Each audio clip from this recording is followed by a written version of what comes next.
What is going on? Wow, I look so brown. I mean, I know I'm black, but oh, I like. Anyway, what is going on, everybody? And thank you for joining us for a new season, Yes, sir. the Man Up Real Talk podcast. I am your host with the most, Mr. Michael Wiley, aka Ovaltine Jenkins. Sam, thank you for joining us on today, and we appreciate everything that you all have done for us over the years with the podcast, all the likes, shares, and clicks and downloads, and just everything that you do to support this podcast. We appreciate you, and we love you, and we thank you because we know that had it not been for you, wouldn't be no us. So we definitely thank you for that. And now, listen, if this is your first time watching, I want to say welcome. Sit back, relax, get ready for some good conversation. And if this isn't your first time watching, if you've coming back for a second helping, third helping, or whatever helping it may be, we say welcome back. Because your boys is back on the air with the Man of Real Talk podcast for the people. And as you can see, joining me as always is my partner in crime, my right hand, Mr. Philip Hines, aka Mr. Classic, aka OG Triple OG, who is always and definitely in the building. What's good, fam? What's going on, brother? How you doing? It's a new season, man. I'm happy. I'm feeling good. How about yourself? Yes, sir. We back. Man, we back, bro. Oh my God, January. Dude, you know what's crazy? Because look, first of all, we do like, you know, if you're a content creator, you understand what I'm saying. It takes a lot to do this stuff consistently, right? Yes. And I'm just gonna be honest with you, man. Sometimes you get tired, and so you gotta take a break. You gotta refresh, and you gotta come back, and with some new eyes, some fresh eyes, if you will. You know what I'm saying? You just gotta take that break away. So we generally took our break in January, and it seemed like as soon as we took a break, everything want to start happening. I said, man. Yeah. Did you we notice missed out that? a whole lot of stuff. There's a whole lot of stuff we January. could have talked about, but it's all good because you know why? Yeah. Because the world is still crazy. Mm-hmm. And it's going to always be something to talk about. First of all, like for instance, did you know that that the Grand Canyon is actually a back door to Africa? Why you keep saying that, Mike? I didn't because I did not know. Apparently, geography be damned because you can literally walk through the Grand Canyon and end up in Africa. Who knew? Wow. It's sometimes I just can't with social media. I can't. And that was one of them things. I was just like, this is the new thing now. The Grand Canyon is the back door to Africa. And people are co-signing this foolishness, Phil. That's the messed up part about it. All it takes a couple people to say it's true. It's gonna become true. It takes a couple, man. If y'all don't get this thing, listen. I finally know what my job is, what my mission is when it comes to this podcast. And it is to be the voice of reason. Because some of y'all have lost your mind. Ever loving mind. Your ever loving mind. And we are in a world now where society has flipped on its end. Up is down, down is up, left is right. 19 plus 1 is 21. 1 plus 1 is 3. Water is wet. Mike, relax, man. Bro, look, I'm telling you, and I guess we got coming on. He can vouch.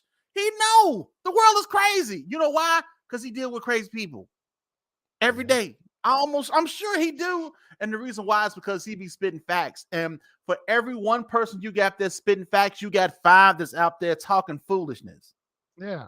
I promise you it is. So my job, my mission, my goal is to make sure that I am the voice of some kind of reason in a world where everything is going upside down. And in the process, try to also be informative, right? We got to try to entertain as well. You know what I'm saying? And also to bring some things that can, that can help us just deal with some stuff, because man, bros be going through some things, dude, and hopefully throughout everything that we talk about, it just help us live a little bit. You know what I'm saying? That's why right now, you know what? I mean, we still the podcast for the people, but you know what our new tagline is? Our new tagline is listen, laugh, cope, and live. Because that's what we have to do. That's right. That's what it's all about, man. So it's like when y'all hear me get on this soapbox, it's because I need y'all to hear me and not get lost in all of this craziness that's going on out there. So I'm glad that we back. You know, hopefully you all are glad that we back. Sometimes you go away, people forget about you, but I don't think that the folks forgot. You know, it's Friday and it's cold and people probably cuffed up somewhere. You know how that is. You know, everybody is Netflix and chilling until they crack down on them passwords. Then y'all gonna be shocked. I promise you will be. But that's that is what it is right now. Oh, also, we are now streaming live on Twitter. So if you be on Twitter like that, I kind of Twitter. I kind of avoid Twitter like Ebola, because it's just toxic. It's like if you want a daily dose of toxicity, go to Twitter, because they got enough for you. My goodness. But if you you the social media guy on here, I just do Facebook. I don't do Twitter. I don't do Instagram. I don't do TikTok. I wouldn't say I'm a social media person. I'm just an internet person, right? That's like what I'm saying. But see, you what I'm saying is you know more about those other apps than I do. Because I just tend to find crazy stuff, man. And it's like, but I find cool stuff too, you know. So I love the internet for what it is, but the internet has done two things. It's giving everybody a way to voice their opinion, and it's giving everybody a way to voice their opinion. And sometimes everybody's opinion don't need to be heard. Now, I mean, look, I'm be honest, my opinion don't need to be heard all the time either. You know what I'm saying? But it's just yeah, that's just where we are right now, man. It's like the internet is a crazy thing, but we are live streaming to Twitter right now. So if you're watching on Twitter, or if you go back and watch this later on Twitter, hey, appreciate you stopping in. Good. Also, our audio podcasts are coming back. So from today forward, every live stream that we do, it will be available in this audio form on the next day. So if you like listening to the audio versions of our podcast, then good news, it's coming back. It's still available on all the outlets out there. We on Apple, we on Spotify, pretty much anywhere you can listen to a podcast. Look up Man Up Real Talk and you will see our floating head out there. And it's and I appreciated it. I was like, I'm surprised at how many outlets we actually got on, but we're on pretty much anyone you can think of. We're pretty much on it. Stitcher, TuneIn, iHeartRadio, wherever you can find audio podcasts, you will find us. So we'll be doing our audio podcast uploads again. So I'm happy about that. Speaking of cool things, man, I was sitting up there, like I said, like the internet. Like, I don't know if you can see these. You see this? Yeah. These are keychains, but they're keychain replicas of actual shoes. Like these are the Jordans. These are the Travis Scotts. Yeah, these are the Travis Scotts, the retro mochas. That's a Gucci ones right there. And them Jordans, right? And the 4s right there. Yeah, man. Yeah. I find little cool stuff like this. I'm a sucker for stuff like that, man. So, you know, if you make little miniatures and things like that, hit me up, because I'll probably buy it. That's just I love that type of stuff. And I saw something for you, but I don't think you really wear caps like that, because I never really see you with a cap. I'm not. I don't. The only caps I wear are these type of caps. As far as like what you got on, yeah. I really don't wear those. I saw one that I was gonna get you. I was like, but he don't even really rock caps like that. So I was like, nah, I ain't gonna do it. But anyway, listen, that's pretty much all the unnecessary stuff I wanted to cover. So I wanted to get into the meat of this thing before time ticks on, and we done talked about nothing for about 20 minutes. And I want to go ahead and bring our guest in. Oh yeah, whoever's in the comment section, man, if y'all if you shout out to whoever's commenting. I don't see any because I don't have that up right now. My baby Jackie Jackie, what's going on, Jackie? I'm sure Mitzi is watching because Mitzi Pooh. Yeah, she definitely said she was gonna tune in. So listen, guys, our guest today, you all know him. We've had him on the show a couple of times, and y'all think I'd be kidding, but I really can't talk about too much what he do because most of the stuff that he's done is redacted. Like you can go through 30 pages and you might find 3 words. That's just how serious it is. But he is a historian. He's also a movie buff, which is actually kind of cool. He's a writer. I mean, this man does everything, and knowledge yourself. Man, I'm glad to know him and that we can call him a friend of the show, and he is none other than the awesome and ever knowledgeable Mr. Eddie K Phillips. Mr. K, hey, what's up? What's up, man? Can y'all hear me? Man? Yeah, we can. You just fine. Can you hear us? Yeah. Because I didn't put my big old earmuff things on today, so. Oh no, we can. How you doing, brother Eddie? Just fine. I'm doing good, man. I'm doing good. It's been a little interesting towards the beginning of this year, but it's good, man. Everything's good. Yeah. What's up? What up, Sean? We see you, man. We appreciate you for tuning in, partner. What's good, bro? Yeah. We see you. So look, man, let's go ahead. I wanted to bring you on today because number one is Black History, right? And I thought this would be a cool subject to talk about because we are in the month of February, which everybody it's the love month, and everybody you either breaking up or you're trying to find somebody. You're doing one of the two. Let's just be real. You got some people out there that's like, man, how can I get out of this before the 14th? And then you got some. So I ain't got to buy nothing. So I ain't got to buy nothing. Then you got some people that's trying to get cuffed up so they can get them a little something on the 14th. So I thought it would be cool if we talked about interracial relationships and also talk about the movie, this new movie that just recently come out on Netflix, starring Jonah Hill and Lauren London. Who else was in it? Eddie Murphy, Nia Long. Nia Long. It was a lot of people in David Duchovny. The Courtney lady. I can't remember her name all the way. Courtney. The lady from was she in Friends? The Jonah Hill. No. That's the Seinfeld show. Seinfeld. Seinfeld show. I can't remember her name. But she's the mother. I know it's Dreyfus. Julia Louise. Yeah. Julia Louise Dreyfus. That's what it is. There you go. Hey, you know what? Whenever you see Julia Louise Dreyfus in a movie, notice she doing that for love. That chick is an heiress. She don't have to act. Really? Yeah. She ain't never had to do any of the things that. Matter of fact, I always laugh because I think her husband that she met on Saturday Night Live, that brother, because they didn't know she was an heiress then. That brother came up, he fell in love and probably was like, whoa. Wow. Oh, yeah. See? You learn something. See, knowledge. Just knowledge. This is why I bring Eddie on. It'd be little jewels like that. I didn't know. Me neither. I didn't know she rolled like that. Oh yeah, that was a quick jewel he dropped. He ain't been on here 2 minutes. This is what I'm saying. He ain't been here a good second. He dropped the jewel. He rolled like that. She rolled like that. And think about it. She is in Marvel movies too. Yeah, right? Yeah. She doing that because she loved to do it. I'm sure she getting paid. Don't get me twisted. But, yeah. But when you an heiress, you already got the money. You just like, okay. Hey, why not? I'm bored. I'll see you in 6 months, honey.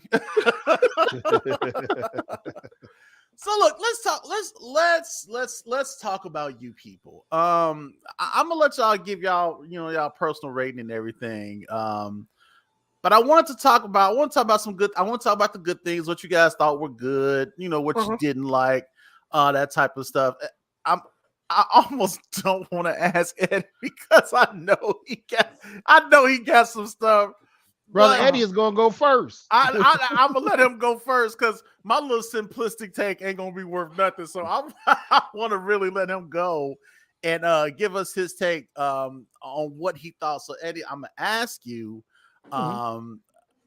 First of all, what would you rate it on a 5-star rating? And then secondly, just kind of go into what you liked about it and what you didn't like about it. You know, just kind of give us your take on it. I think it was good. I probably give it. Really? It 3.5. Okay. Okay. But predominantly because I think that like Kenya, helped to Jonah Hill helped to write it. Yeah, dude from Blackish. I think that being allowed to have a Black person, African American, so whatever you want to call yourself, to write about interracial relationships is important, because what we don't often see, we have lots and lots and lots of historical movies, Guess Who's Coming to Dinner, and all these different things that talk about A Touch of Blue, different movies that show interracial relationships. But you will notice that whenever I would say screenwriters, not always white, but definitely manipulated by white mentalities, racist white mentalities over time, they tend to put Black people in films, but don't have them as fleshed out. I'll give you an example. If you were to go look, because I saw Eddie Murphy and a lot of the press stuff talking about Guess Who's Coming to Dinner, saying this is like Guess Who's Coming to Roscoe's or whatever. Right. But if you go and you watch Guess Who's Coming to Dinner, if you go watch Touch of Blue, right, the Sidney Poitier movies, and I love Sidney Poitier, but they kind of manipulated the masculinity or the relationship as a sexual, because a relationship, a man and female relationship, love relationship, it may have a sexual component. It has to have a sexual component to it. Right. And so they tend to drop that down. If you watch Guess Who's Coming to Dinner, you will notice that whenever the one time that they show Sidney Poitier physically interactive with the girl was through the rearview window of the taxi driver, right? If you look at this movie, they had some very passionate scenes, but it's a comedy. So you have to do it in a way where they weren't lewd about it, but they showed love. I like the fact that Ken tried to tell this story and allowed them to be intimate, right? Allowed them to explore that. That's an important component, because if you watch a lot of the other films that have been made, we typically don't do that, right? It's not fleshed out. Now, we still came short. And what I mean by that in this movie is that there were a lot of catchphrases, the culture and stuff like that we put in to bring in young people, right? I think there was so much that in the front end of it that when you got to the back end where it became more emotional, the audience can't really tie into it too well, because you've done all of this flash and what in the beginning. So they're like, yeah, I know he loved her, but so there was some of that. And then again, you look at this girl, she's very intelligent. She's very, she comes from a very, very erudite family. And then you got this guy who decides that he's going to leave a job to do a podcast. Now that's funny because we all do podcasts, but the reality of it is but we also got jobs. He was like, okay, I'm just going to go and leave. So that's and I like that to point out, that's some privileged white boy stuff right there. Because you can do that. Look, he can do that. And he left a good job. A good job. Now it seems though that it paid off, because like the way they had a studio for their podcast. So it looked like that the podcast was, I guess, popular enough for him to leave. And they showed it in the very beginning. They showed you the numbers and that they were bringing in some money. Right. So so that I thought that was interesting too. What I did notice that a lot of the critics, when they were referring to the movie, they were saying that, because I wanted to touch on what you were saying about about Lauren London and Jonah Hill's characters. A lot of the people were saying that the couple didn't have any chemistry, and I was like, well, what chemistry were you looking for? And I thought they had excellent chemistry because of just how they were with each other.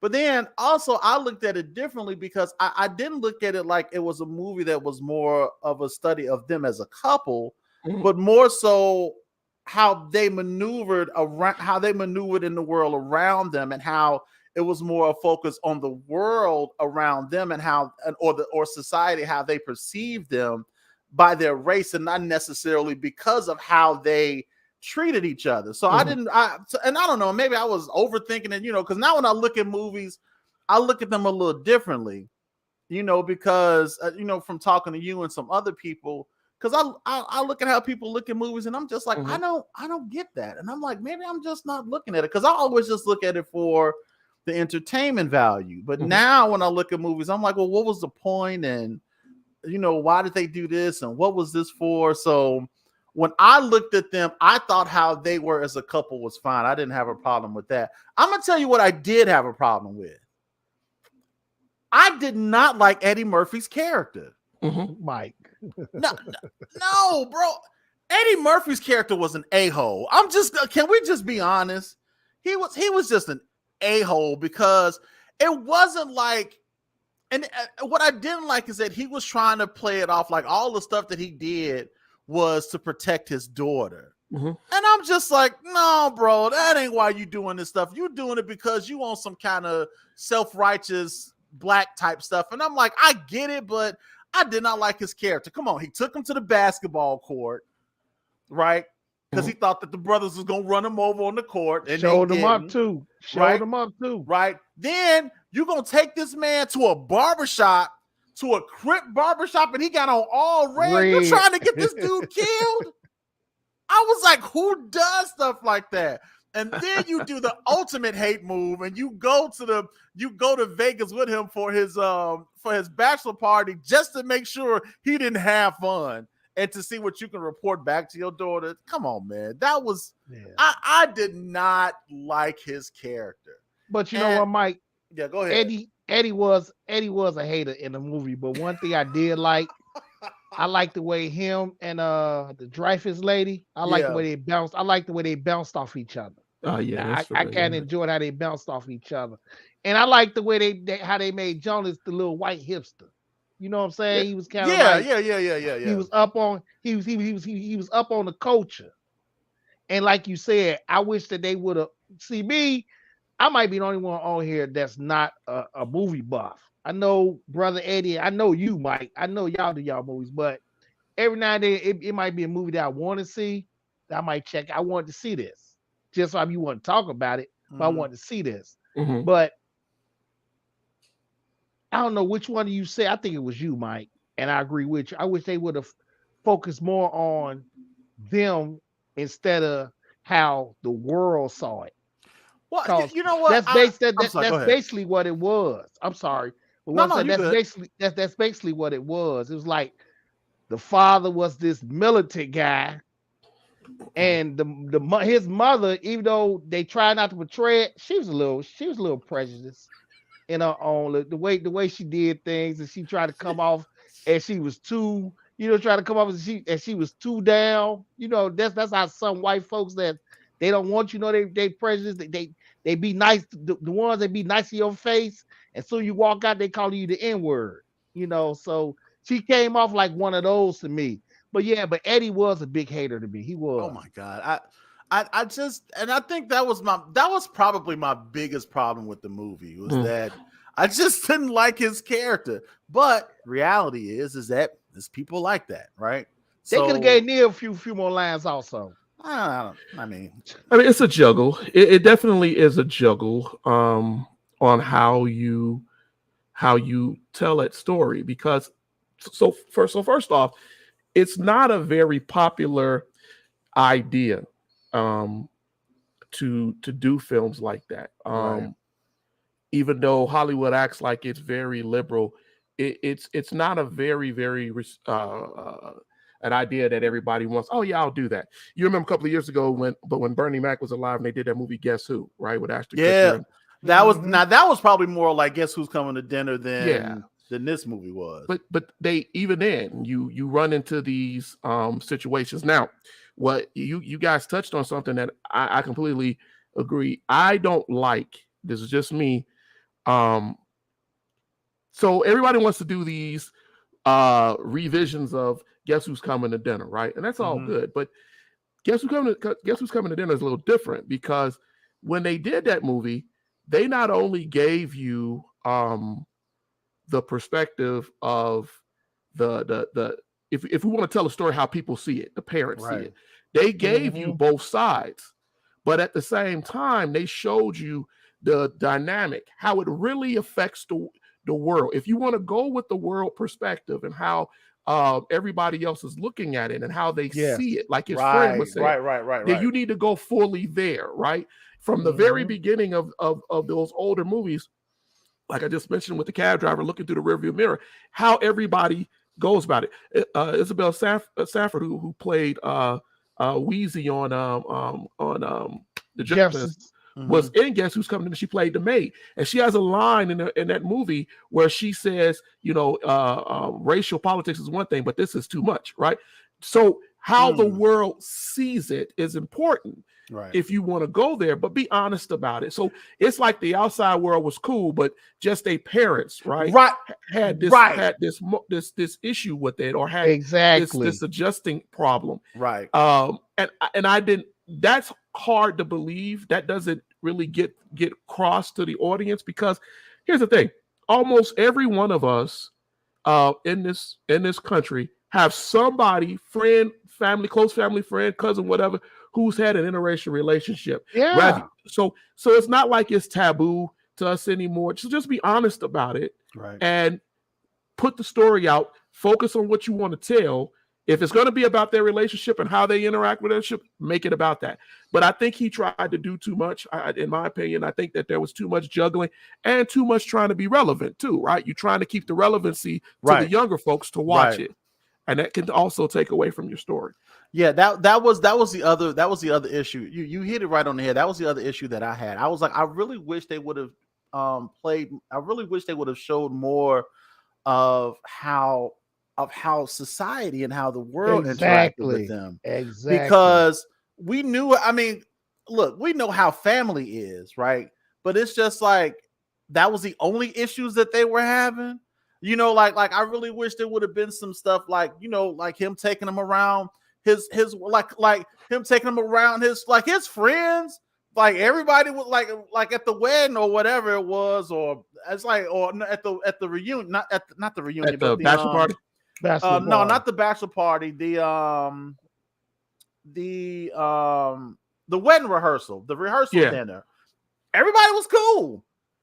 It was like, no, it was just like, even though you had the weird auntie that was saying some stuff, it was like everybody was fine with everybody except for just their mother and the father, just their parents. And that's not reality, right? That's not right. And that's not a reality, right? And I was just like, I wish they would have showed a little bit more, because it's like you said, it's a juggle, right? And if it's a comedy, I don't mind it being a comedy. You can make the scenarios funny, but you also have to make them more. You also have to make them like relevant in a way where people can relate to what's really going on. Ideally, it would be great if it was just our families that had an issue. But realistically, everywhere you go, somebody is looking at you. I remember some years ago during the Super Bowl, Cheerios had a commercial. And this was the first time where there was an interracial couple. Yeah, I remember that. That was in a commercial that was shown nationwide, and they had an ambiguously mixed kid. She was a cute little girl too. And I remember thinking like, wow, they got a mixed couple on TV. But they acted a fool about that, Mike. Remember? They acted I could not believe the uproar. And I was just like, what is going on? And I'm like, it's not like it's nothing that's never been seen before. You watch the Jeffersons. You've seen these couples, but like for that commercial to be during the Super Bowl and for it to be shown like it was just like people was like, whoa, now wait a minute. It was an uproar. It's like we know that it exists, but now you putting it out there like we didn't want to necessarily see it like that. Like it was a reminder that hey, black people white people are getting together. But that was my only other issue with the movie that I had, is that they really didn't get into just the problems of interracial dating. The family it went from them meeting to him trying to marry her. I mean, I ain't even got a problem with the time frame. I done seen folks get married quicker than that. No, I'm not talking about the time. I'm talking about you didn't see like the dating part. Right. Yeah, that's what I mean. See, if they would have did that, that would have been dope. If they like the 6 months. And I understand you got time frame for a movie, but you could have put a couple of scenes of the process of them dating before. Yeah, that would have been dope. If they would have showed like just some issues that they had just with them dating, and then him still saying, you know what, I still want to marry this girl. That to me would have, I think it would have spoke a little bit more. And then of course you still got the dynamic with the two families and everything. That would have been dope. I gave it the same thing as you did too, Eddie. I was like, I gave it about 3.5 out of 5 stars. I gave it 3. There was some parts that I genuinely laughed. I was like, okay, that was actually kind of funny. You know, I chuckled through most of it, but there were some parts that I actually laughed. That dinner scene made me laugh.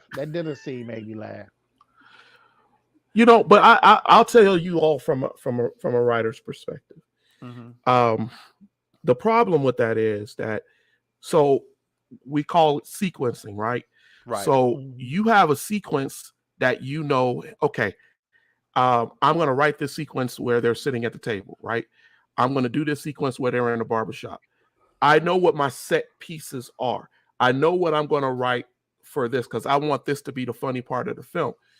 I think that their character and charting, and that's a screenwriting issue, right? When you put too many marquee names into the film and everybody wants to have their time, right? For their joke, for their moment, their improv, then you run the risk of getting outside of the structure of the story and outside where the character's supposed to be. That's why you could feel like David Duchovny or what's her name that played Eddie Murphy's wife in it. They had limited times in the film, so the audience couldn't really connect with them, really, right? Exactly, because you couldn't connect with him neither. I'm sorry, I ain't trying to cut you off, but you couldn't connect with him neither. Actually, I thought he was funny because he had this thing with Exhibit that I didn't understand. Yeah, but that was his gimmick, right? I wish they would have went more into that. Like, why does he like Exhibit like that? Because he really was like, when he was singing Ordinary People. And it was funny, right? I laughed too. But overall, right? If the two other partners in the marriage were sympathetic, right? More sympathetic characters, you didn't get that. Right.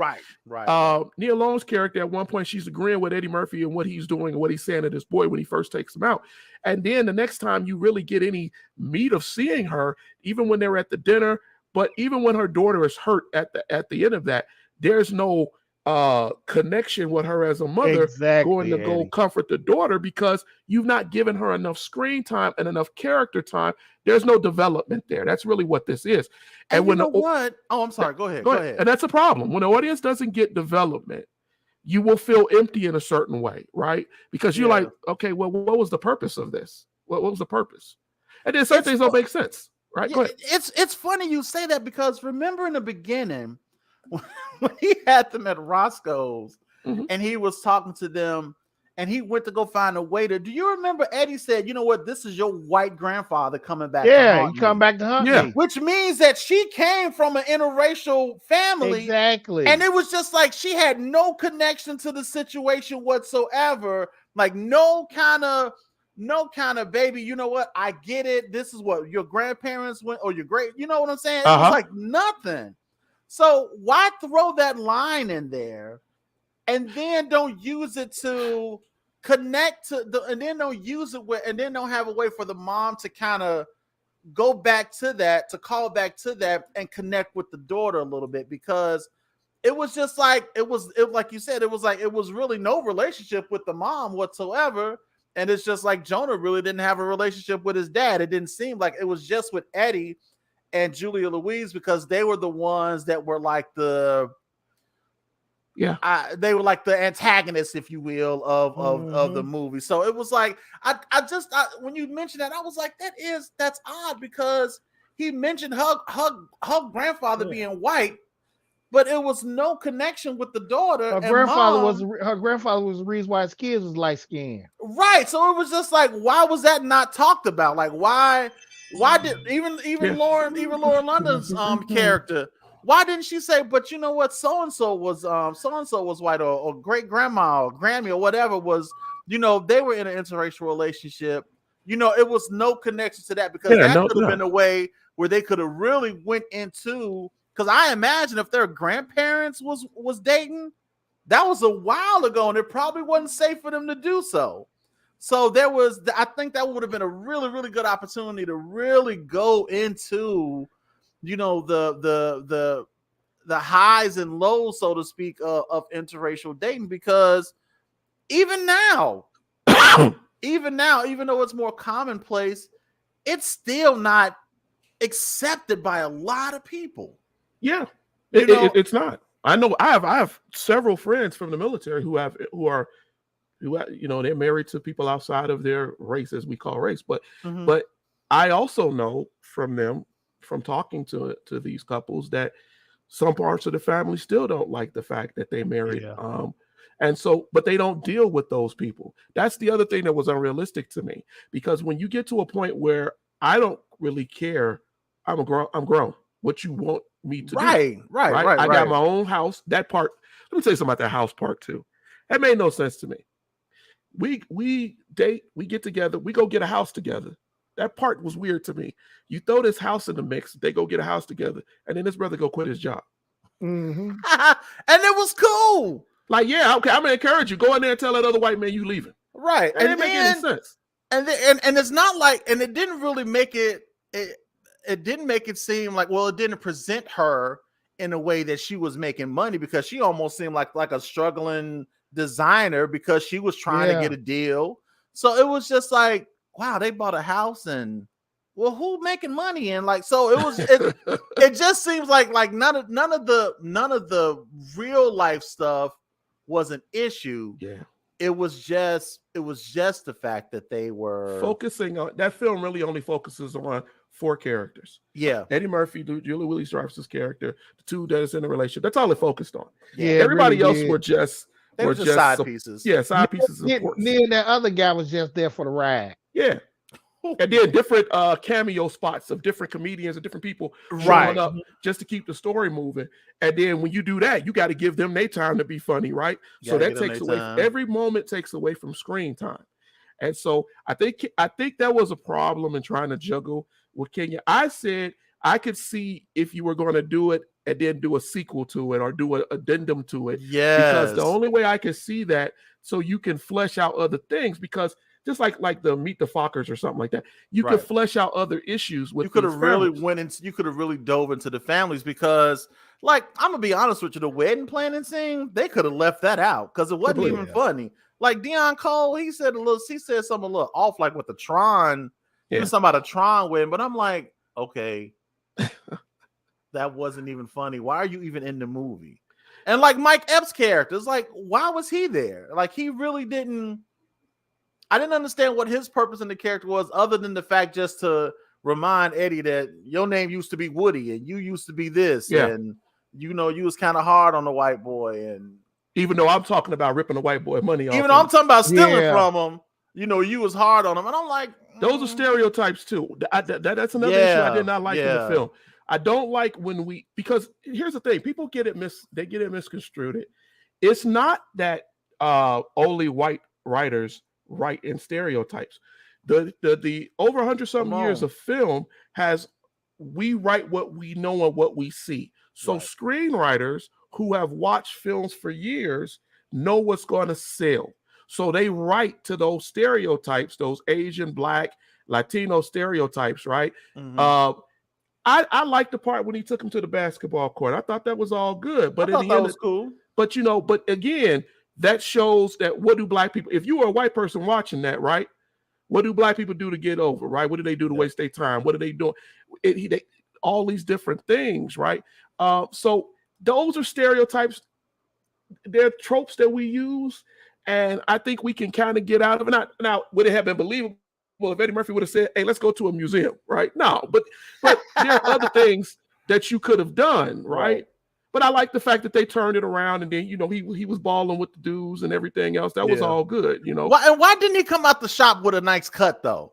That's exactly. What I wanted him to come out the shop with a fade, like some real. He don't even like Eddie Murphy had his haircut. No, he didn't. And like that whole scene was like, why are you at the barbershop? And Anthony Anderson was there. I was like, oh, Anthony Anderson is in here. I'm like, oh, he finna say something. He ain't say nothing. But Eddie Murphy did say that Kenya had filmed a larger scene with that. Really?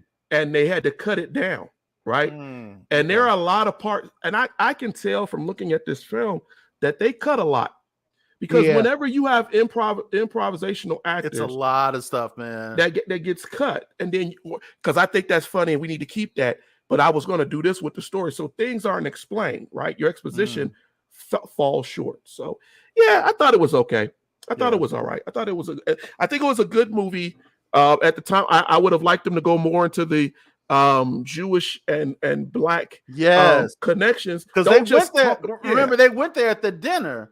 And then it was like when they was talking about slavery and the Holocaust, and then all of a sudden his Kofi caught on fire, and then that scene just went out the window. And I was like, it's just we mentioned Louis Farrakhan and we do all of this, and then we just kind of say, okay, go there, and then it was like, hey, let's go. No, let's not. And I'm like, oh, so it was some parts that I really, really, because I think if he would have done it right, this movie could have really been not only a comedy, but it really could have been a service to people. You know what I'm saying? And really, really giving like some insight on interracial relationships, right? Because that's just the world that we live in. And it's like now, because it is more accepted, it's more commonplace. People are in interracial relationships, and it's like we know they exist, but a lot of folks don't talk about it. Interracial dating is really weird. And the only time you ever hear people talk about it is in the negative, whereas you have Black people that's talking about other Blacks because they dating outside the race, or Black women, especially dogging men because you got a white girl now because you got some money. And then it's that whole conversation. And that seems to be the only time interracial relationship was brought up, or when you got some white people that just don't want no niggas in their family or whatever. It's like them the only times those conversations are had. But where are the conversations for when it's okay, but yet and still it's like the couples are facing, the things that the couples face just on the everyday, the stares that they still get, the points that people still do. And, just regular struggles, man. I really, and bringing, and not only that, but then how do you bring two cultures together? Like that's what I really wanted him to touch on, which is a segue into what I wanted to talk about next in regards to interracial dating. There was, I'm sorry, Phil, what did you get him? You said you gave it a 3. Did you say that? I gave it a 3. Gave it a 3. Okay, cool. So in regards to interracial dating, our friend, Dr. Umar,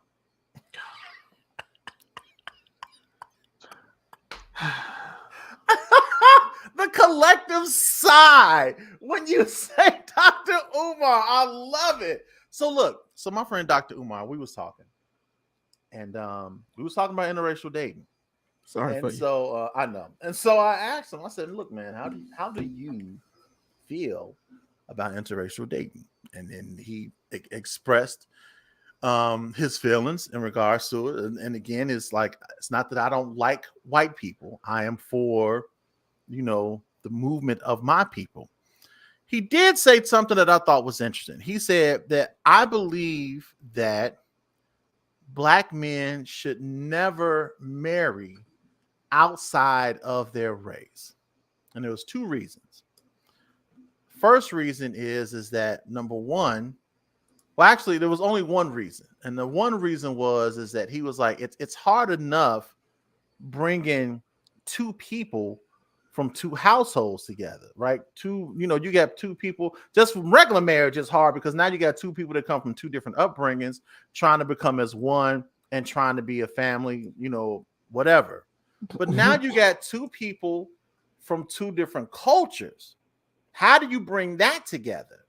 And then when it comes to the Black man, he should not marry outside of his race because there is no other woman that would understand his struggles, that would understand the stressors that he as a black man goes through, so they would never be able to really fully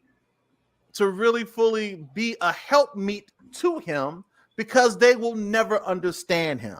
And that's why he does not believe in interracial relationship. So I'm throwing that to you now. How do you feel about that statement? Do you believe that we should only date and marry inside of our race? Because I'm gonna tell you, man, I know where I lean, but I just want to kind of gauge you guys and kind of. Brother Eddie, mine's gonna be quick. So let me get this one off real quick. Go ahead, man. Mine's gonna be quick. Yes, here we go. You love who you love, man. To each his own. That's basically how I see it. Me, we have had the discussion on here before, and you know how I feel. I know how you feel. What I'm into, and what I'm married to. I have several relatives. I have several close friends who are either dating or married to women that's not black. Mm-hmm. You love who you love, Mike. That's the way I see it. Yeah. Simple as that. Now go ahead, brother Eddie. Break it down, man. So first off, Umar is another one of these people like you were talking about earlier that's out here spouting nonsense. And unfortunately, we don't have enough people who are studied and educated and wise enough and experienced enough to sit here and actually counter this repulsive narrative. I call it repulsive because the reality. So I have my grandfather. My grandmother just passed, but my grandfather had remarried years ago, and I have a white grandmother. Okay. My grandma Donna, still call her grandma, right? And I've known her since I was a baby, so I don't have an issue. I think what happens too often is we forget that the Bible God did not say be fruitful and multiply with only blacks, whites, yellows. He didn't tell you that. You all are putting things into that, right? The people like Umar that have nothing to do with that. Once I get off with you all tonight, I'm going to post a video on Erudition called "Thus a Black Woman Speaks," right? And this is a very important poem that has been lost to us, right? B. Robinson, who you may have seen in many different movies, she was on Good Times, she was on San Francisco, she was everywhere, but she was a writer, right? And this part, she talks about the collective idea of womanhood. And she talks about black women and white women and how they are at odds with each other. And I would also argue that black men and white men tend to be at odds with each other for things they don't even understand, right? The problem with the issue of challenging interracial marriages, relationships, is just what Phil said. You love who you love, right? And if that person is there for you, if that person is going to love you equally, if that woman is going to have a child for you and risk her life, who are you to tell anybody that she's not good enough because she don't understand that black man? What I will say, and I tell my sons is, I will not tell you who to be in a relationship with. What I will say is, when you are in a relationship, whether it be black, white, Latino, whatever, know that person and know what you're giving up and what you're getting into when you get with that person. If they come from a bigoted, racist, separatist background, and you know they have that mentality, they call you nigga when you messing around with them, they get off on these things because there are relationships that are like this. There's a black young man that got killed by a social media influencer. She stabbed him to death, right? And sat on the patio in his blood crying and was allowed to go home. But this same black brother had got on social media and said that I don't like black women because this is the real thing right here. And that same white woman went and killed him, right? You have to be able to discern, regardless of your race, discern what is real love and what is manipulation. Yes, sir. And if you cannot understand that, then that's a problem. Lastly, I'm gonna make this point. Slavery, because we got to go back to that. Slavery was symbiotic, right? In other words, in order for the white community collective to survive, they had to survive off that black woman and that black man. Yeah. What they progenerated, what they had, their children, what they provided to the plantation, what they provided into work. So when Umar says that they don't understand us, that's a lie. They understand us a lot better than we think they do. Because for hundreds of years, we had to live in a symbiotic relationship with each other. And if you know anything about symbiosis, when you pull things away, right, who have now learned to live off of each other, it doesn't always work out. When women have babies, there's a symbiosis there. That baby is living in them.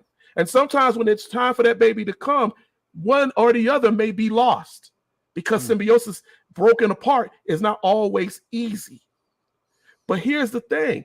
If we don't understand that, if we don't work with each other to understand that we are all human, that's the key, right? A black woman, white man, Asian man, whatever, a woman and a man from different parts of the world, different cultures, different nations could go lay with each other and have a baby because God deemed it that way, because we are all human. So yeah, it's moronic for him to say that, but he says that often. He says that often. The stupid falls out of his mouth very often because he doesn't see it in the way that human beings should see it. Because I guarantee you, there's white people, men and women, in Umar Johnson and his line, right? Just like I don't know. He's a descendant of Frederick Douglass, so I'm sure if he's a descendant of Frederick Douglass, then there is definitely white people. There's definitely some white in there somewhere. So the lies that people say and the stupidity, like you said earlier, they're on social media, boo, just throwing dumb stuff out there. They regurgitate and throwing it up. And people are like, yeah, I like this. But we got to be smarter. Man, I wholeheartedly agree with you, bro. There it is. In a nutshell. I mean, I'm married, like I said, you love who you love. I'm married to a black woman. I've never dated outside my race, but I'm not going to knock anyone who chooses to. If you find somebody that you love that's not black, more power to you, man. I just want to see people happy. And if she or he can make you happy, then hey, you like it, I love it. And also to piggyback on that, we as a black collective have to get out of the habit of tearing each other down when we decide to go outside of what we believe is because black people have such a monolithic way of thinking. Sometimes it irritates me, and it's just like, if you don't do something that others don't deem as what normal black people would do, all of a sudden you're not as black as you should be. We did the episode a while ago called "Take My Black Card" because it was just some stuff that I was just like I joked with Phil, but I was dead serious. I was like, Phil, we were talking about certain movies. I was like, movies like every black person has seen this movie. And Phil's like, man, Mike, every black person. And I was like, I've never seen, what was that? Scarface. Scarface. Never seen Scarface. Never seen Paid in Full. And then you got, you got Paid in Full mixed up. I had Paid in Full with a state property. And then you said you didn't play spades. You don't play dominoes. I was like, just but we joke. But Mike, we joke about that. Me and you, we joke about that. But it's real. But in real life, people actually do that. But it's real though. Even though we joke about that, that's not even cool neither. Because just because a person don't know how to play dominoes, don't mean that they not just as black as me. It's like that's a measure of my blackness if I don't know how to play dominoes. And I mess with Mike. Because me and Mike, I told Mike into the superhero brother Eddie. Mike was talking about Black Panther at least 3 years before it came out. Because on the pod. It's an important film. On the pod. I didn't know nothing. I didn't know nothing about Black. The only Black Panther I knew was Huey and Bobby Seale. He was talking about Black Panther like 2.5 years before it came out. He said, Mike, is this about is this about Huey New? And I was like, no, man. Because he kept on saying, man, Black Panther coming out. I'm like, Mike. I said, oh, they do another movie about Huey now? He's like, no, it's a comic. And then I went back and researched. I'm like, wow, it was a whole Marvel comic about Black Panther. Yeah, man. So what I'm saying is, not all black people are gonna be into the same thing. No, that's true. You black that you got to do this, you have to know how to play basketball. You gotta like this type of music. No, man, we cannot judge, and that's all. I can't turn around and judge Mike for being into superhero movies and then say black unity. I'll be a hypocrite. But that's what we do. It's Yeah. like it's crazy to me. Like I mean, this is a conversation for another show. Yeah, that's a whole other conversation. But man. it's just like our mentality, and I really would want to kind of, and we all know where it stems from. We understand where it stems from, but it's like how do we break the cycle though? You gotta let go of that slave mind, man. You gotta let go, because you know what we do. We sit up here and this is and I'm gonna say this and then I'm gonna drop it because it'll dive off into something else. Because I don't like it when the ladies complain that ain't no men out there. And the crazy thing is that it's men out there, but y'all friend zone a lot of these dudes. Yeah. You friend zone them. Because he may be 3 inches shorter than what you originally wanted, or maybe he's not making exactly the amount of money that you want him to make, which is crazy to me, because now niggas got to make, 6 figures to even have a chance with anybody. And it's like, what percentage of black men making 6 figures? 2%? Listen. If that much? Well, and so you got all of these things. And so when brothers feel like they can't do nothing, they do like those passport boys, like I was telling you about, Phil. Oh, yeah. These guys now, Eddie, they call themselves the passport boys. And break that down, Mike, man. Break that down again to me. So basically what the passport boys are, it's kind of like this movement now where you got brothers that's going to get their passports and they're going over to other countries and they're finding women in other countries.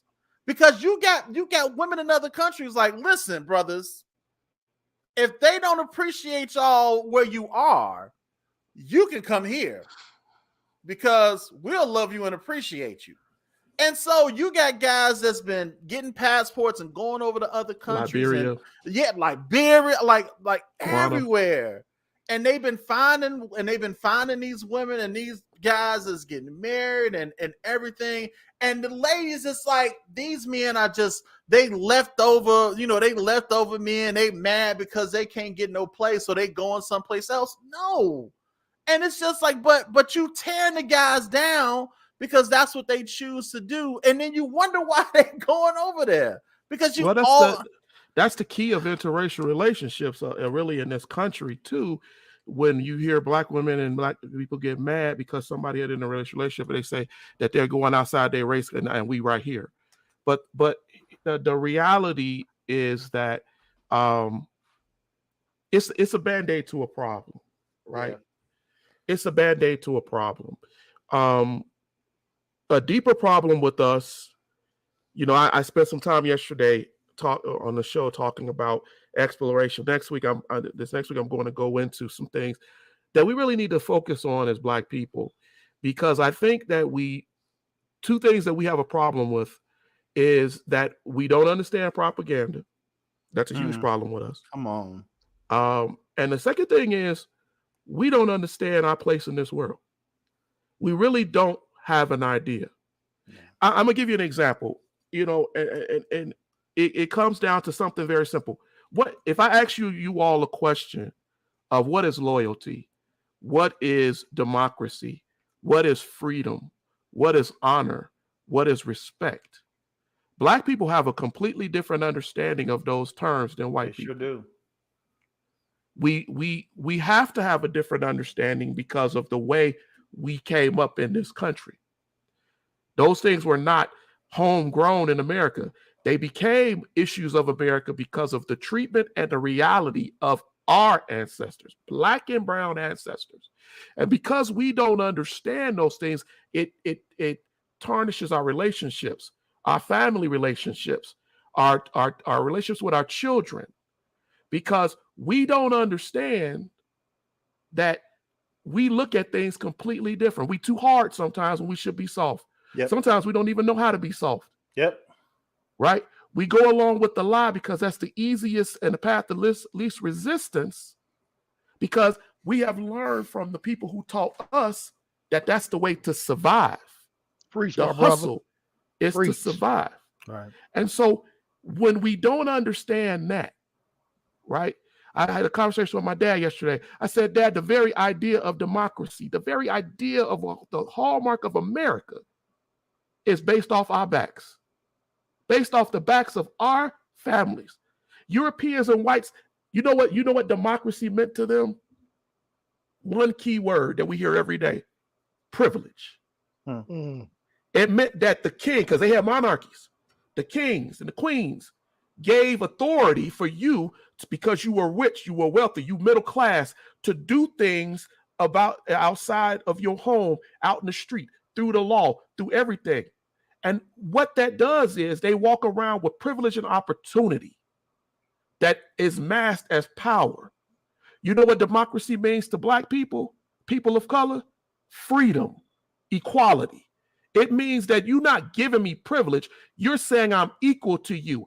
And that is the problem when we talk about relationships. Because if a woman cannot feel equal to you, if as a man you can't feel equal to her, what are you going to go do? You're going to go try to find somebody, something that you can feel equated to. Rather you go overseas to Ghana, Liberia, whatever. And unfortunately, because you're seeking something that is not manifested completely in you, a lot of these brothers and sisters that go over to go do that, they bring in their dramas into another country. Because now these people can't really understand where you come from. Right. They don't understand.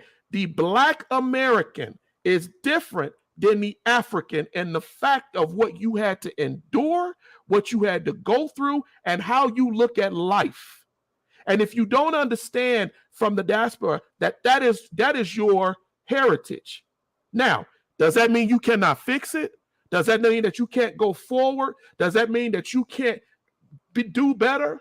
Yeah, but it takes work. It takes identifying the problem. And it takes understanding, how do I fix this problem within myself? Because now I'm looking for love. I'm telling myself love is out there. And I go get this Liberian girl who's lived a completely different life. And because she says she loves me, but I got all of these social America issues that I'm bringing to her, that I'm bringing to the relationship. Or you bringing her back, or you bringing her into. You bringing her over here, and she don't understand why you sitting there, you come home from work, and you sit there with your head down because the boss done made you feel inferior. She don't understand how, while when you having children, that her children are going to go outside this house. And you as a father, as a Black man, and as a Black mother are fearful that your children won't even come back home because she don't understand that. She understands the colonizer. She understands some issues, but she don't understand your American issue where everybody got a gun. They can come knock on your door with their gun and tell you your car's parked in my spot, right? That's a different mentality completely. And until we as people teach ourselves, make ourselves understand. W.B. Du Bois wrote a book called The Gift of Black Folks. We have gifted this world with things, but we have also been hurt by this world. And we have to understand how we were hurt and how we can fix that. Like I want to, man, it's just like, it's deep, man, because like, even when you look at like when you look, I was sitting up there and I was talking to one of my boys about this, and because we was talking about music, and you know, and although the music is different, it's still the same, because I was like, dude, I said, do you realize? And this is one of the reasons why I stopped listening to a lot of gangster rap and stuff, because I used to be real heavy into it. Okay. But you know, as I got older and you start thinking about it, it's like we are the only race, because I can't think of any other, but we are the only race whereas we make music about killing and destroying our own. I don't never hear any Asian people talking about killing other Asians. I don't hear any white people making music about killing other white people. Yeah. I mean, just go down the list. Now, if y'all heard it, let me know. But I don't hear it like you hear our music. Our music used to be powerful, Mike. Our music has changed the world. Let me tell you something. Man. Go anywhere in this world and Lebo M, who did all of the music for the Lion King. Go put that first song of the Lion King on, and let somebody start screaming Mazimbeya, and watch how everybody goes. Where's that coming from? Our music, our beat. When I did a show a couple of weeks ago talking about our math, our knowledge, our spirituality was in our music. That's why, to this day, when Black people sing, you hear Whitney Houston, the Michael Jackson, the Prince, you go on down the line, right? When they sing from that soul, that is a gift that God gave Black people. And Black people have to honor that gift. You have to honor that. If this is the reason why when you are gangster rapping and you talking about murder and killing and destruction, guess what? You shape the reality because God gave you power in that music. When you talked about we shall overcome, the world's going to change. Look down, Lord Jesus, look down. And you can go through any Black spiritual that you want to. I tell my sons all the time, when them slaves sat in them fields from KC to KC, they cried to God and God heard them because he listened to them. That's from the soul. Your blues, your gospel, your R&B, all of that comes from those spirituals. Those people would sit there. Frederick Douglass wrote in the autobiography of Frederick Douglass, the thing I miss the most is the call of the slave. It's nothing like it in the world. That's you calling to God. See, America, in the history of America, they have labeled the Black people as passive and unintelligent, as ignorant, that they have not accomplished anything, that we haven't bought anything to this. But one of the things that we have done, and you can go tonight and go pull it up on your Amazon Music, on your whatever, is Black music. Black music. When Grandmaster Flash, when in the beginning of all and rap, when people were rapping positively, the message, it changes things, right? But we've lost that, and then what we've called down or what we've called up is demons, right? Because we're not longer singing about spirituality, about faith, about love. I said this with country music. Country music talks more about God, country, and love than any Black music. I swear, Eddie. It's so funny because we used to joke about country music, right? Yeah. We used to say, well, country music was just the blues, it's just white people blues. And what do you get if you play a country song backwards? Well, you get your house back, your dog back, your car back, and all of that stuff, right? But I listen to country music now, and I'm like, man, they always the stuff that they talk about in country music now is so like if you think about it, and I talked to Phil and my sons about this all the time. I said when I came up, R&B was different. Yeah. And it was a different feel to it. It was something about R&B that was different than what they're doing now. It meant people don't understand how powerful music is. Yeah. And because music can go oftentimes where a spoken word can't go. If you think about it. Because think about like when you go in the stores, it's like when you're going into the stores, what do you hear playing? You hear music playing. Mm-hmm. Mm-hmm. Right? You don't hear nobody talking about nothing. Ain't no podcast playing while you shopping. They got music playing because music is power. And we use the power that we have for the wrong. We're doing it wrong now. We're doing it wrong. Me and my son had a conversation recently. I said, because my son they listen to a lot of older music. They listen to a lot of music. My kids do now because they did coming up because my mom put it in me. So like my boys. And you got to pass it on, right? Pass it on. They listen to like Sam Cooke and the Temptations and Smokey Robinson and Stevie Wonder. And they listen to their stuff too. They have a nice mix of old stuff that my mom came up on, stuff I came up on. There you go. And the stuff that they listen to. So, but Mike, both of y'all hitting the point though. The message. It's what's going on? What's going on by Marvin Gaye? Come on, mercy me. A change gonna come by Sam Cooke. Come on, Curtis Mayfield had a lot of keep on pushing. Oh, come on, man, and moving on up. Back then the message was to encourage us, even in rap. That's why I love Public Enemy to this day. Public Enemy. What I'm saying. Public, don't believe the hype. KRS, you know what I'm saying? Dudes, man, come on. In the hour of chaos, I got a letter from the government the other day. Open and read. They said it was suckers. They wanted me for whatever. Picture me giving. I said never. Here's a man that never gave it. But the message, not that no more. You all. It's the message. It's the message. It's the word. Look, I tell my sons all the time. I love words. Right? Words. And me and Teddy was laughing recently because I was telling him, I said, there's a difference between putting on some of these cats that's on here right now talking about I want to slap it, flip it, and do all this to you, and then you go listen to the OJs when they say you're the sweetest thing I know. You right? Or what's my man? Glow. Girl, there's no power. Love you. You know what I'm saying? That right there lets her know she got worth you, and you ain't even got to say the words. I ain't even got to say the words. The message is set. If she walk in the house and that music is playing, she know what's up right there and there, right there. Look, right? You got a note with a box on the bed. Be like, listen, have this on when I get home. She opened the box and it ain't nothing in there. That's what I'm talking about. Yeah. Man, but Eddie, and this is why, and it all circles back to dating, because young people nowadays do not understand how to date with purpose. When we were coming up, we dated with purpose. Yeah, man. You had to work. You had to work. You had to work. It wasn't just swiping left and right. You had to work, man. And it's like, and that's why when you got with the girl that you was after, you felt like, man, this is what's up. Now it's like,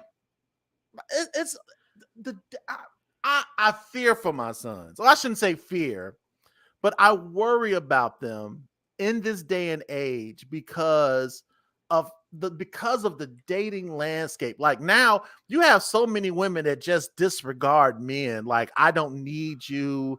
And it's just like, but you wonder why dudes is going abroad. And now they taught that. And it's just like, how these cycles, these crazy cycles that we are continuously going in, we have to find ways to break them in some way, because it's just, if it continues the way that it's going, man, on my part, I always believe, and I believe it, and I believe it to my heart, till somebody proves it to me wrong. I believe that the problem that we have is we've had about 3 to 4 generations of secrecy, of not teaching ourselves how to stay human. Man, we have taught ourselves how to survive like animals, savages. Survive. We've been in survival mode forever, bro. And we got to get out of that. We don't know how to love. Just love. Christ. Just love. And to understand that somebody is telling you something out of love, right? Everything is a challenge. Everything is primal, right? Oh, he said something to me, and now I'm going, she did this, now I'm going, and it's never to listen. It's always primal. And we all fall victim to it. And what we should be doing is teaching our kids. This is why I stress so much to try to teach our kids history so that they understand what their ancestors went through, so you don't repeat it. So you understand it. When you understand that great-great-great-grandma didn't have a choice in the man she slept with. Right. When you understand that great-great-great-granddad didn't have a choice with the women he was forced to sleep with. When you understand that they had kids out there that they never saw again. Parts of them that they never could connect with. That makes you hard. That makes you not trust. That makes you difficult. And then you pass that down to the kids that you have.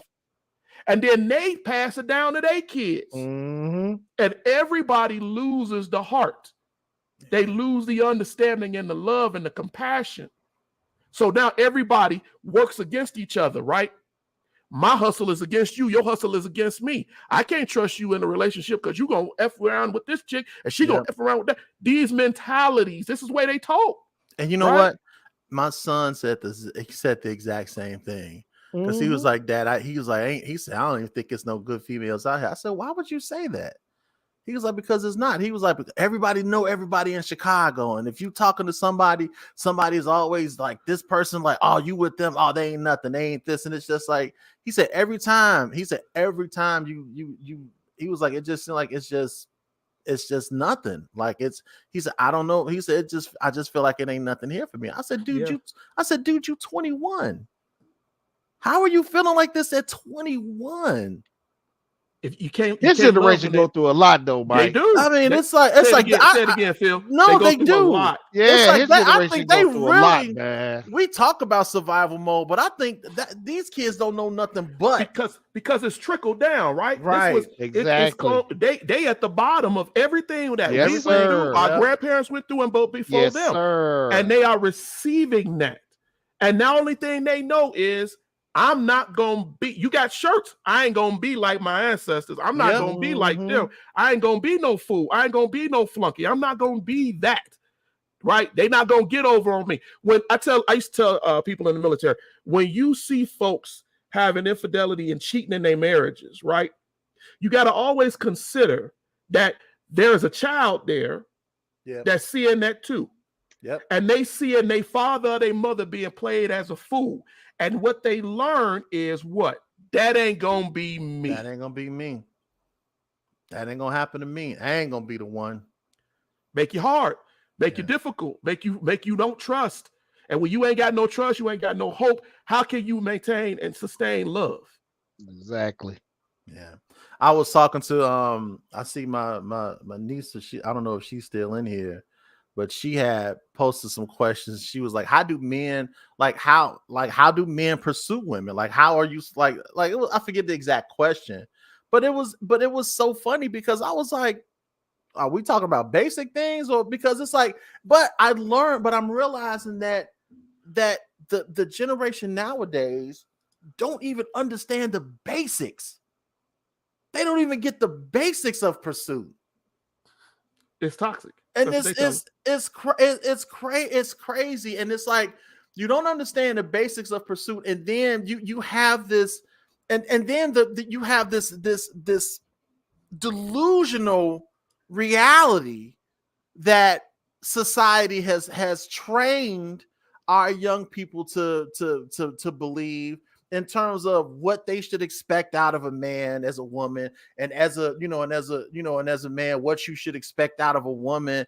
And it's just like, where is this stuff coming from? And most of it is coming from social media. Just like you can walk through the Grand Canyon and get to Africa. Mike, don't say that again, Mike. Don't say it again. Because you can. Mike, look, I'm gonna show you something right here. Look. You can't, Mike. Hold on. You can pick this up right here. You can take your finger right here on Africa, and you put your other finger right here, right on opposite side. And you know where you get through that, right? You end up in the ocean. That's where you end up at. Somebody was like, well, it could be possible. I was like, geographically speaking, you better learn how. You better know how to swim. You better know how to swim. That's all I can tell you. But that's antipod. Again, I commented to you. That's antipod thinking. But because we don't understand antipod thinking, man, that's another subject. It's the reason why folks tell me, look, somebody sent me a message recently and said, Eddie, every time I ask you a question, you get real deep. I said, I got to get deep, bruh, because it's so much stuff out here that is leading people astray from reality. Yep. Yes. And if you know, look, I'm not going to get to judgment with God and be standing there and God say, I gave you time and all this knowledge. And what did you do with it? I'm not going to hell for nobody for what God provided for me to know. Right? That's not going to be Eddie's lot. So yeah, it makes people mad. I know it makes people mad. I see people going, here you go. But the reality is that when I told you, I got on TikTok and I'm listening to people talk about Grand Canyon. I'm listening to people talking about Egyptians feeding they children to alligators and jackals. What? And I'm like, what are you talking about? Not only that, what Eddie Griffin was like, pyramids are actually diamonds. And if you dig up a pyramid, you will see that it's actually a point on the bottom of the pyramid because they built the pyramids from the ground and the earth was flipped. And I was like, again, what? Because he is regurgitating what somebody told him, and he did not do the due diligence to simply do this. Look, that's it. That's folks it. try to be. Some folks try to be too woke, man. No, I swear to do. Look, Eddie, it's starting to bug me, man. Some folks is trying to be. Look, too woke. I tell people feel woke don't mean you conscious. There's people in the coma that's woke, but don't mean they conscious, right? So just while say you anything, man, right? And then here's the other thing too. Me and my son was in the car the other day. I said, you know what it's like? It's like your GPS, right? You get in your car, you put your GPS in, and you say, I want to go to whatever this place is. Right. And the GPS gives you a place and a way to get to it. Now, if you know the city, sometimes you look at that GPS and go, that's wrong. This don't even make no sense. Right. Why am I going all the way around I could go right up this street and I could be there, right? Absolutely. That is what was going on right now in society.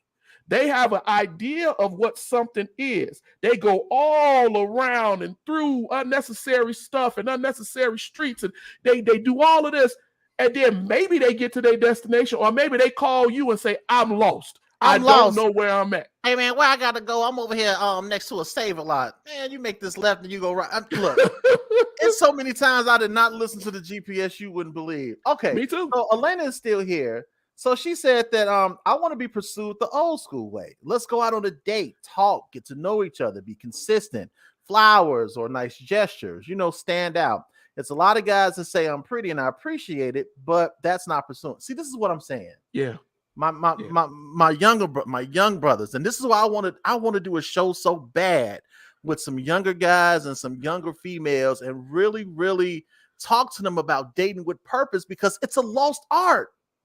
Yeah, it is a lost art, and I want them to be able to love and to be able to experience what we went through. And I ain't gonna say it was all easy, because dating is, it's just relationships and stuff. But dude, it was nothing better than the pursuit. I don't care what nobody say. It was something about that pursuit that did something. It gave, as a young man, it gave you purpose. Gave you purpose. You know what I'm saying? But it's like now brothers just be like, yeah, I got this, I mess with her, but I don't really mess with her like that. But like, so what is she then? She just what is she to you? It's just like, she just is. It's like I don't understand that concept. I don't understand that concept. So it's like I really want to do a show with that.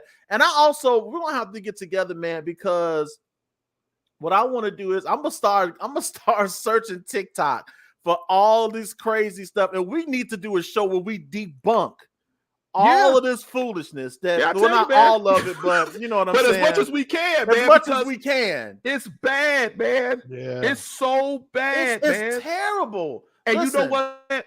I was there through the day. Some of the people got 1,000, 2,000, 5,000 people following them. They putting out the most stupidest stuff in the world. It's horrible for y'all, everybody, you all, and the people out there. Let me tell you why it's so bad. We are in a country right now where Mark DeSantis wants to stop people from learning history, Black history. We are in a country right now where it's going to Texas, Alabama, Georgia. We got people who said, we don't want these books read by your kids. We got places. I told my son, I told you I'm going to put out that Thus Black Woman Speaks. Most people have never, my wife said, I think I remember hearing that, watching that in high school, right? Nobody know what the hell that is. They don't know what it is because it's so easy to do this. Hey, well, you ain't going to be able to read that, right? Because I don't want you to open up this. Because once you open this up and you get the hunger to know. Yeah, man. I don't hate the people on TikTok or people on social media who are hungry. But I always say, if you really hungry, you have to be careful because you will eat anything when you starve. Anything. Yeah. Anything. And one of our mantras on the show that we've always said, because we've never been like a gossip type of show or anything like that. We always try to bring as much pertinent information as we possibly can. You know, in the midst of us laughing and joking and stuff, we still want to make sure that what you get is legit. And we still got to be a purpose there. We always tell people, absolutely. And we always tell people, above all things, you be informed and not influenced. Because it's too easy to be influenced, and it's too. And if somebody is really eloquent when they speak, or you know, because look, you have some people that can really talk and sound like they know what they're talking about, and they believe people, and they believe it themselves. So it's just like, listen, let me tell you this: you can walk through the Grand Canyon and get to Africa, and I'm like, and be like, and look, will die for the belief. We have had people who will die for the belief because they hold on to it so tightly. Yes, because that's all they got. They gotta be the dumbest crap I ever heard. Why you think they don't let? Why you think they don't let people? Why you think they don't let people camp in the Grand Canyon? It's like, because it's the Grand Canyon. That's I don't know. The dumbest. The major reason why they don't let you camp in the Grand Canyon because it's a national park. It has been saved. And they don't want anything down there. And when they used to let people do it, this is the history now. When they let them do it, they went down there, had orgies, they wrote on the walls, they did all kinds of crazy crap. Go look through your history. And when you start seeing all of that, right? They were burning stuff down, they were split animals, they was down there. When all of that happened in the past, they said, "Oh, never again." So you know what? I think in order for us to save the Grand Canyon, we just make it so you heathens can't go in there. Yeah, you can look, but don't touch. Right? Right. Look, but don't touch. And no, it doesn't lead to Africa. I just like saying it because it's funny. If anybody believe that, please stop. Please stop. If you believe that, please stop. Man, it's hilarious, bro. I laughed when I read it. I laughed when I saw the video, but then I started reading the comments, and I'm like, okay, either these people are trolling this guy or they really believe what this dude is saying. And I couldn't tell. I really couldn't tell. So it's crazy because Teddy, my son, asked me, he said a couple of weeks ago, I said, Ted, I got to handle some really, really difficult subjects, right? Mm-hmm. I got to start talking about fractals. I got to start talking about African math. I got to start talking about geometry. I got to start talking. And I said, man, you know, I don't know if everybody will be able to really, you know, I try to make it as simple as possible. And then I started to realize as I started watching these people talk about antipons, geo-opposites and stuff, I said, oh my God, Lord, I see now why you led me to do what I was doing and why you wanted me to start talking about this. That's another thing we also all need to know too. You have to have God in your intelligence. It's not just about what I know. It's about what God has allowed me to learn and to understand. And if you don't understand it, then you just regurgitating. You're just a freaking parrot. Blah, blah, blah, blah, blah, blah, blah. When people ask you questions, you have no idea what you talk about. When I told you, I used to get mad. Mike, let me tell you something. I went into NSA, the National Security Agency. They call it the puzzle hop. Mm-hmm. I went into NSA, my first tour in the military, and they sent me there. And I said, "Why are you? What? Here I am coming from Chicago. No college classes ever yet, and I'm sitting down with MIT grads. I'm sitting down with all these different folks in the room." And taking these courses. This is the first time I sat there and somebody walked in and said, hey, I'm a scientist, I'm an astronomer, I'm an astronaut. And you like, and I'm in my own class, right? That's how you feel, right? Wow. But I look back and I say, God, I see what you was doing. You were getting me to understand these things, not just for Eddie.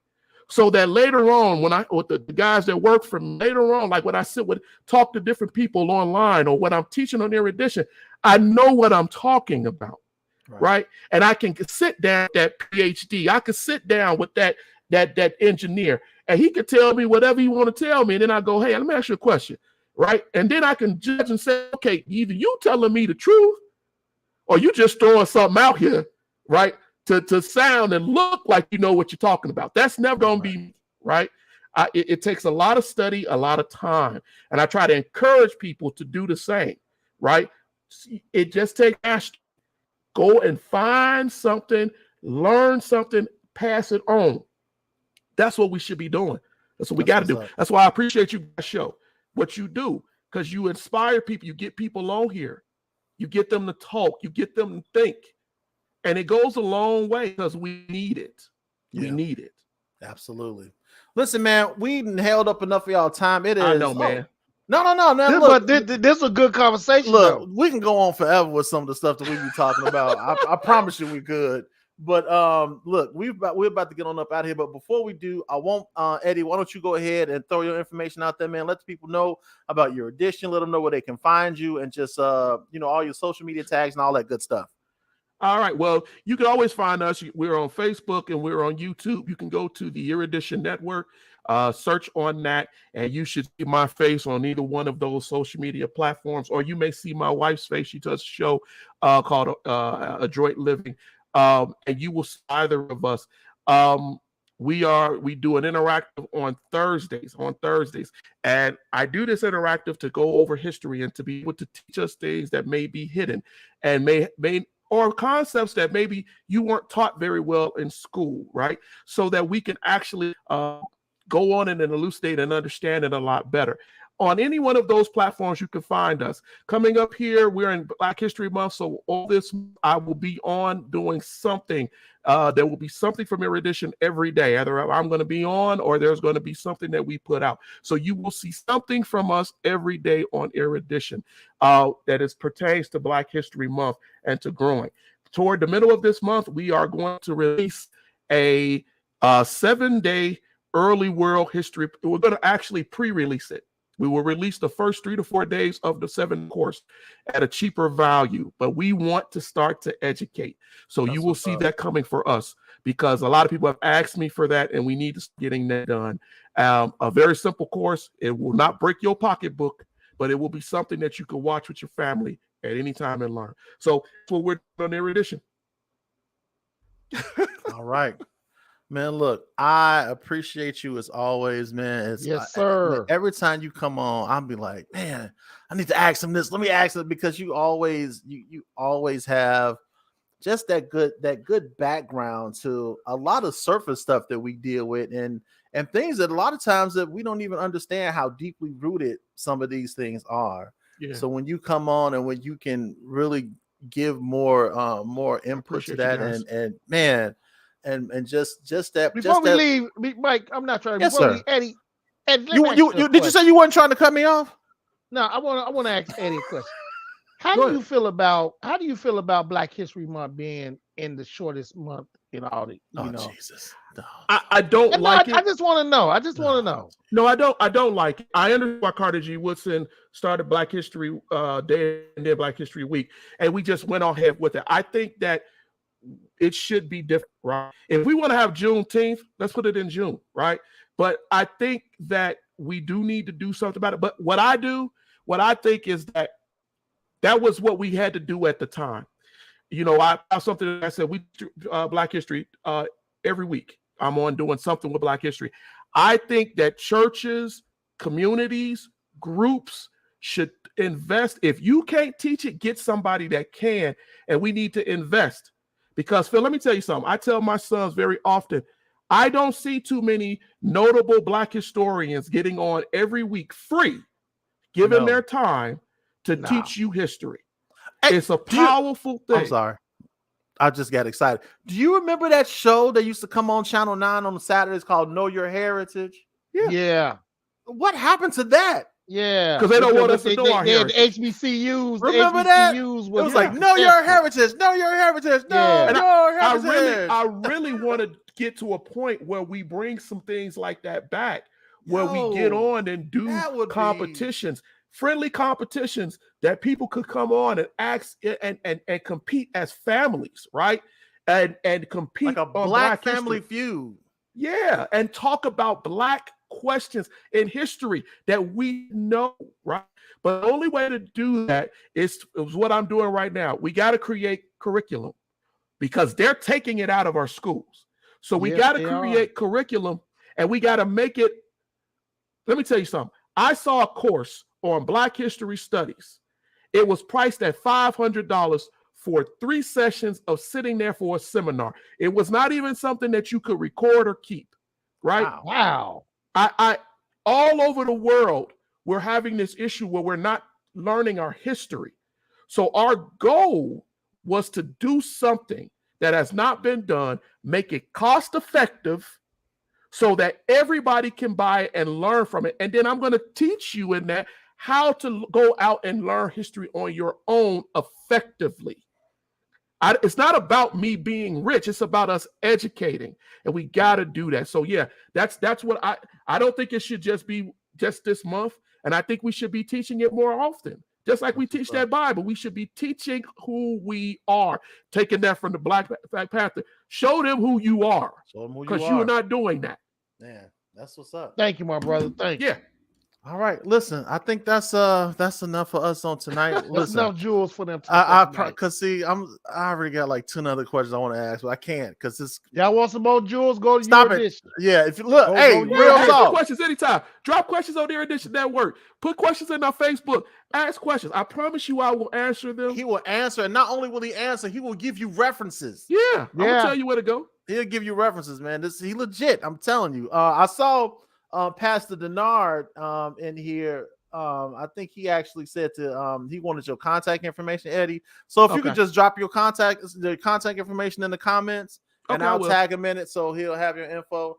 Man, listen, bro, you already know I appreciate you, man. I appreciate you, brothers, man. Every time you come on, I appreciate you. I knew it was gonna be fun, and fun, man. I told you when you said, I was like, it'll be fun. Oh yeah, it'll be fun. Man, I appreciate you for coming on. So look, we back. New season. Kickoff was today. This is a good episode. Man, I have great episode. I had a guest to cancel on us for next week, so I gotta try to figure out what I'm gonna do next week. But we will be here. But we're gonna be here next week. I don't know what we're gonna talk about, but sometimes, like you said, that's the best show. Sometimes that's the best show. You just start talking. You never know what come out of it. But we're going to be here next week, and I am looking forward to seeing all of you guys again on next week. Listen, just remember, again, I just want to thank everybody for how you support this podcast, man. It does not go unnoticed and unappreciated. We appreciate you all every time you decide to hang out with us when we're live or when you go back and view the video, man. Please, whatever, if you watched the show and you liked it, tag and share people in this video, comment, let us know what you're thinking, man. Look, it don't cost nothing, and it helps us. So it helps the podcast to grow. It helps to get to the people that you may think that may want to be interested in these type of conversations. Like and tag this video. Go to you already know where we are on social media. We're pretty much everywhere. So just look for us. You'll find us.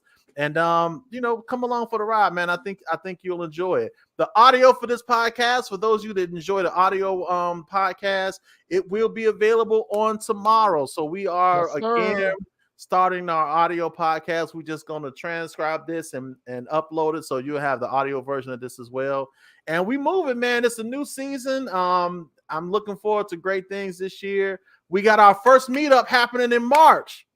So for those of you that's in the Chicagoland area, we're doing a man up meetup in March. More details are going to be coming for that soon. It's going to be our first meetup of the year. I'm looking forward to that. And some other things that's going on, man. We're going to keep y'all noted and let you know what it is. So on behalf of Philip Hines and our special guest, brother Eddie K Phillips, listen, I love y'all. I appreciate y'all. And until we speak again, y'all get 2 fingers to the side.